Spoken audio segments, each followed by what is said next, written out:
So, hey guys, welcome to Virtual Tuition, and in this video we're going to learn present perfect tense. In the past video we have learned the present continuous tense, and now it's the present perfect tense time.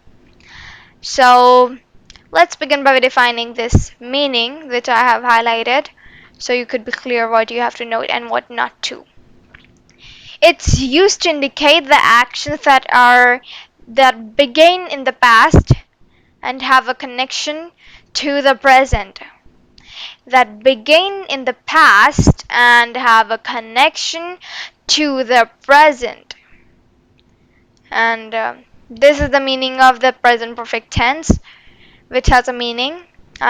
Which has a connection with the present, but it started in the past.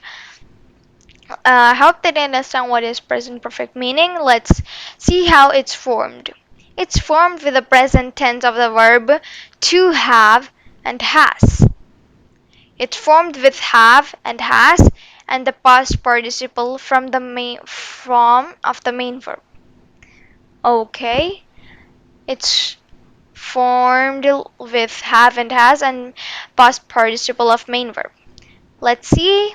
I have visited Paris. So have, to be verb, have, and visited is the past participle of visit. So this is how a present perfect tense meaning and formed.